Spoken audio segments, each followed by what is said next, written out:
Lieutenant colonel Shariful হক ডালিমের আমি major ডালিম বলছি বইয়ের এই পর্বে। জনগণকে গেরিলা যুদ্ধে আকৃষ্ট করতে হয় রাজনৈতিক আদর্শের ভিত্তিতে। মুক্তিযুদ্ধের প্রশ্নে আওয়ামী লীগের মধ্যে ছিল দ্বিধাদ্বন্দ্ব। তবে কি পর্দার অন্তরালে মুক্তিযুদ্ধ নিয়ে অন্য কোনো ষড়যন্ত্র চলছে? যে কোনো জাতির মুক্তি সংগ্রামকে সশস্ত্র গেরিলা যুদ্ধের মাধ্যমে সফল করে তোলার জন্য রাজনৈতিক আদর্শ ও নেতৃত্বের ভূমিকা মুখ্য। জনগণকে সাথে নিয়েই সংগঠিত করতে হয় গেরিলা যুদ্ধ। জনগণকে গেরিলা যুদ্ধে আকৃষ্ট করতে হয় রাজনৈতিক আদর্শের ভিত্তিতে, কারণ রাজনৈতিক নীতি আদর্শের মাধ্যমেই জনগণ দেখতে পায় তাদের আশা আকাঙ্ক্ষার প্রতিফলন এবং বেঁচে থাকার প্রতিশ্রুতি। তাই অতি প্রয়োজনের খাতিরেই জনগণের মুক্তি ও তাদের আশা আকাঙ্ক্ষার পরিপ্রেক্ষিতে নীতি ও আদর্শ প্রণয়ন করে জাতীয় পরিসরে রাজনৈতিক নেতৃত্ব প্রদানের জন্য গঠন করতে হয় সর্বদলীয় জাতীয় সরকার। এ সরকার সাধারণত গঠিত হয় পরীক্ষিত মুক্তিযোদ্ধা ও দেশপ্রেমিক রাজনৈতিক নেতৃবৃন্দের সমন্বয়ে। এটাই হচ্ছে প্রতিষ্ঠিত জনযুদ্ধের প্রক্রিয়া। সমসাময়িক পৃথিবীতে সমাজ বিবর্তনের ইতিহাসে পরীক্ষিত এ প্রক্রিয়ার বিপক্ষে একদলীয় একটি অস্থায়ী প্রবাসী সরকারের নিয়ন্ত্রণে দীর্ঘস্থায়ী জাতীয় মুক্তি সংগ্রাম সফলভাবে এগিয়ে নেওয়া কি করে সম্ভব? বাংলাদেশের স্বাধীনতা সংগ্রামের জন্ম হয়েছে দল মত নির্বিশেষে বিভিন্ন পেশার জনগণের স্বতঃস্ফূর্ত অংশগ্রহণের মাধ্যমে। রাজনৈতিক দল হিসাবে আওয়ামী লীগের আদর্শ এবং নীতিমালার সর্বস্তরের জনগণের আশা আকাঙ্ক্ষার প্রতিফলন নেই। আওয়ামী লীগ মূলত বাংলাদেশের উঠতি বর্জুয়া এবং পাতি বর্জুয়া শ্রেণীর রাজনৈতিক দল। সেক্ষেত্রে আপামর জনসাধারণকে সশস্ত্র সংগ্রামে শুধুমাত্র আওয়ামী লীগের একক সরকার নেতৃত্ব দেবে কোন যুক্তিতে?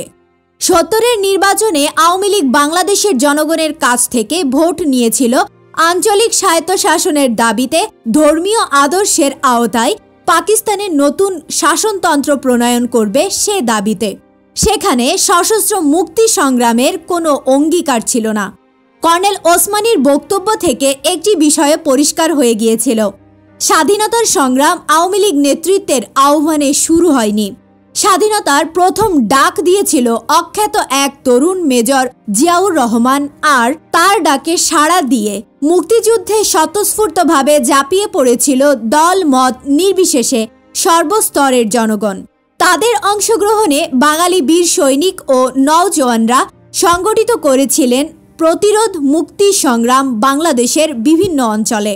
বেঙ্গল রেজিমেন্ট, আনসার, মুজাহিদ, ইপিআর এবং পুলিশ বাহিনীর দেশপ্রেমিক যোদ্ধারাই অগ্রণী হয়ে স্বীয় উদ্যোগে গঠন করে তুলেছিলেন মুক্তি ফৌজ। স্বাধীনতা সংগ্রামের ডাক দেয়া তো দূরের কথা, আওয়ামী লীগ নেতৃত্ব ও শেখ মুজিব কখনোই চিন্তা করেননি সশস্ত্র সংগ্রামের কথা। তাই ছিল না তাদের কোনো পূর্ব প্রস্তুতি। তাদের পার্টি ম্যানিফেস্টো, নির্বাচনী প্রচারণা এবং পরবর্তী সময়ে ইয়াহিয়া শাহীর সাথে তাদের রাজনৈতিক আলাপ আলোচনা ও অন্যান্য কার্যক্রম থেকে এ সত্যই প্রমাণিত হয়। এ সত্যকে অস্বীকার করে আজ কোন অধিকারে প্রবাসে দলীয় অস্থায়ী সরকার প্রতিষ্ঠা করে স্বাধীনতা ও মুক্তি সংগ্রামের সকল কৃতিত্বের একচ্ছত্র দাবিদার হয়ে উঠলেন তারা? মুক্তিযুদ্ধের প্রশ্নে আওয়ামী লীগের মধ্যে ছিল দ্বিধাদ্বন্দ্ব। অনেকেরই বক্তব্য ছিল আওয়ামী লীগ একাই মুক্তিযুদ্ধ করবে, অন্য কোনো দল বা গোষ্ঠী করুক তা হবে না। দৈনিক ইনকিলাবের সাথে জনাব শান্তিময় রায়ের সাক্ষাৎকার। এ ধরনের সুবিধাবাদী নেতৃত্বের অধীনেই দেশ স্বাধীন করে গণমুক্তির স্বপ্ন দেখেছেন কর্নেল ওসমানী। পরিকল্পনা করেছেন গেরিলা যুদ্ধ করার। অবশ্য তার কথার ফাঁকে তিনি ইঙ্গিত দিয়েছেন দীর্ঘস্থায়ী সংগ্রামের পক্ষপাতী তিনি ও তার সরকার নন। তার মানেই বাকি। তবে কি পর্দার অন্তরালে মুক্তিযুদ্ধ নিয়ে অন্য কোনো ষড়যন্ত্র চলছে প্রবাসী আওয়ামী লীগ সরকার এবং ভারতীয় সরকারের বোঝাপড়ার মাধ্যমে? তড়িঘড়ি করে অস্থায়ী দলীয় সরকার কায়েম করার মত তাড়াহুড়া করে স্বাভাবিক পরিণতির পরিবর্তে অস্বাভাবিকভাবে বাংলাদেশকে তথাকথিত স্বাধীনতা প্রদানের ফন্দি আটা হচ্ছে কি সবার অলক্ষ্যে? ভারতীয় নীল নকশা যা আমরা দিল্লিতে অনুভব করে এসেছি তার সাথে কোথায় যেন একটা যোগসূত্র খুঁজে পেলাম। তবে কি কর্নেল ওসমানীও ভারতীয় নীল নকশা বাস্তবায়নেরই একজন? একথা বিশ্বাস করতে মন কিছুতেই সায় দিচ্ছিল না। কর্নেল ওসমানীকে আমরা চিনি একজন নির্ভীক, স্পষ্টবাদী, স্বাধীনচেতা একজন বাঙালি সৈনিক হিসাবে। অবসর গ্রহণের পর হালে রাজনীতিতে যোগদান করে আওয়ামী লীগের প্রার্থী হিসাবে এমপি হয়েছেন তিনি। কিন্তু তাই বলে কোনো লোকের চরিত্র তো রাতারাতি সম্পূর্ণভাবে বদলে যায় না। তার বেলায় বা সেটা কি করে সম্ভব? একবার ভাবলাম আমাদের দিল্লির অভিজ্ঞতা তাকে সম্পূর্ণ খুলে বলে আমাদের মনোভাব পরিষ্কারভাবে ব্যক্ত করি। আবার ভাবলাম আগে তার কাছ থেকে বুঝে নিতে হবে তিনি এসবের সাথে কতটুকু জড়িত। সেটা না বুঝে সবকিছু খুলে বললে হিতে বিপরীত হতে পারে। আমরা তিনজনই মহা বিপদের সম্মুখীন হতে পারি। প্রাসঙ্গিক চিন্তা ভাবনা নিয়ে উভয় সংকটে পড়লাম। আলোচনাকালে কর্নেল ওসমানী হঠাৎ করেই বলে উঠলেন, I have decided to send you and Moti as Gurulia advisor to the senior commanders and Noor shall be at the HQ as my ADC and personal staff officer PSO। তার কথা শুনে চমকে উঠলাম। কি অবাক কাণ্ড! তাহলে কর্নেল ওসমানী আমাদেরকে নিয়ে ভারতীয় সরকার এবং প্রবাসী সরকার কি ভাবছে সে সম্পর্কে কি কিছুই জানেন না? মনে খটকা লাগলো। মনে করলাম আমাদের ব্যাপারে হয়তোবা সিদ্ধান্ত নিয়েছেন স্বয়ং তাজউদ্দিন ও ভারতীয় সরকারের প্রতিনিধিরা। জনাব তাজউদ্দিন তখন পর্যন্ত কর্নেল ওসমানীকে তাদের সিদ্ধান্তের সম্পর্কে কিছুই জানাননি। আশ্চর্য! মুক্তি ফৌজের কমান্ডার ইন চিফ এর কাছ থেকে BLF অর্থাৎ বাংলাদেশ লিবারেশন ফোর্স নামের স্পেশাল পলিটিক্যাল ফোর্স গঠনের ব্যাপারে সবকিছুই গোপন রেখে অস্থায়ী সরকার প্রধান জনাব তাজউদ্দিন আহমেদ। তার মনে এ ব্যাপারে কর্নেল ওসমানীকেও বিশ্বাস করেনি ভারত এবং আওয়ামী লীগ সরকার। মনে আশার সঞ্চয় হলো। কর্নেল ওসমানী নীল নকশার প্রণেতাদের একজন নয়। নিশ্চিত হলাম তাকে বিশ্বাস করে সব কিছুই বলা যায়। বেচারা কর্নেল ওসমানী, তাকে সাইড ট্র্যাক করে ইতিমধ্যেই অন্য খেলা শুরু হয়ে গেছে, অথচ তিনি তার কিছুই জানেন না। কিছুক্ষণ ভেবে নিয়ে আমি বললাম, স্যার, আপনি আমাদের গেরিলা অ্যাডভাইজার হিসেবে নিয়োগ করতে চাচ্ছেন, এতে আমরা কৃতজ্ঞ। কিন্তু স্যার, জনাব প্রধানমন্ত্রী ও ভারতীয় কর্তৃপক্ষ আমাদের নিয়ে অন্য কিছু চিন্তা করছেন। আপনি কি BLF গঠন করার ব্যাপারে কিছুই জানেন না? What is BLF? Can you frankly tell me what is going on? জিজ্ঞাসা করলেন তিনি। নিশ্চয়ই বলবো স্যার, আপনাকে বিশ্বাস করে সব কিছুই খুলে বলবো। মুক্তিযুদ্ধের কর্ণধার হিসাবে আপনার উপর আমাদের অগাধ বিশ্বাস রয়েছে। জাতির সাথে আপনি কখনোই বিশ্বাসঘাতকতা করতে পারেন না, সেটা আমাদের বদ্ধমূল ধারণা। জাতীয় স্বার্থবিরোধী যে কোনো চক্রান্তকে নস্যাৎ করে দেবার মতো দৃঢ়তাও আপনার রয়েছে। সে ব্যাপারেও আমরা তিনজনই একমত। আমাদের অনুরোধ, কিছু শুনে আপনি উত্তেজিত না হয়ে অত্যন্ত ধীরস্থিরভাবে চিন্তা করবেন ভবিষ্যৎ সম্পর্কে। যে কোনো অসতর্ক পদক্ষেপের চরম মূল্য দিতে হতে পারে। I promise you it will be just between me and you three. Now let me hear everything that you want to tell in details. তার অভয় অঙ্গীকারে আন্তরিকতার আবেদন স্পষ্ট হয়ে ফুটে উঠেছিল। আমি বলতে লাগলাম, স্যার, দিল্লিতে আমাদের সময় কেটেছে জেনারেল ওবাং সিং ও তার সহকর্মীদের সাথে। গেরিলা যুদ্ধের জন্য প্রয়োজনীয় বিষয়াদির প্রশিক্ষণ ছাড়াও রাজনৈতিক মোটিভেশন দেওয়া হয়েছে আমাদের।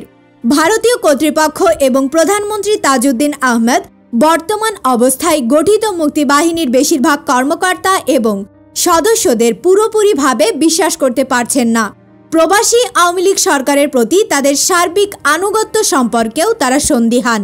প্রবাসী আওয়ামী সরকার ও তাদের দল জাতীয় মুক্তি সংগ্রামে কার্যকারী ইফেক্টিভ নেতৃত্ব সফলতার সাথে কতটুকু দিতে পারবে সে সম্পর্কেও ভারত সরকার সুনিশ্চিত নয়। রাজনৈতিক দল হিসাবে চারিত্রিক দুর্বলতা আওয়ামী লীগের রয়েছে প্রচুর। আদর্শগতভাবে রক্তক্ষয়ী একটি জাতীয় মুক্তি সংগ্রামের নেতৃত্ব দেবার মতো মানসিকতা ও প্রস্তুতি কিংবা চরম ত্যাগ স্বীকার করার মতো চারিত্রিক গুণাবলীও নেই দলের বেশিরভাগ সদস্যদের মধ্যে। সেক্ষেত্রে এ সংগ্রাম দীর্ঘস্থায়ী হয়ে পড়লে নেতৃত্ব চলে যেতে পারে আওয়ামী লীগের হাত থেকে। আওয়ামী লীগের রাজনৈতিক নেতৃত্বকে চ্যালেঞ্জ করতে পারে মূলত দুটি শক্তি: চরমপন্থী রাজনৈতিক আদর্শে উদ্বুদ্ধ বিপ্লবীরা অথবা প্রাক্তন সেনাবাহিনী, আনসার, ইপিআর, মুজাহিদ এবং পুলিশ বাহিনীর সদস্যবৃন্দ। বর্তমান পরিস্থিতিতে মুক্তিবাহিনীর মধ্যে এদের অবস্থান অতি সুদৃঢ়। দীর্ঘকালীন যুদ্ধে ক্রমান্বয়ে তাদের শক্তি বেড়ে যাবে। পরিপ্রেক্ষিতে আওয়ামী লীগের রাজনৈতিক ক্ষমতা দুর্বল হয়ে পড়বে। সেই অবস্থায় ভারতের বিভিন্ন জাতিসত্তার স্বাধীনতা সংগ্রামগুলোও কেন্দ্রীয় সরকারের নিয়ন্ত্রণের বাইরে চলে যাবার সম্ভাবনা রয়েছে বলে মনে করছেন ভারতীয় কর্তৃপক্ষ। এ বিষয়ে তারা বিশেষভাবে চিন্তিত, যেহেতু ভারত সরকার আওয়ামী লীগের নেতৃত্বের বাইরে অন্য কাউকেই বিশ্বাস করছে না।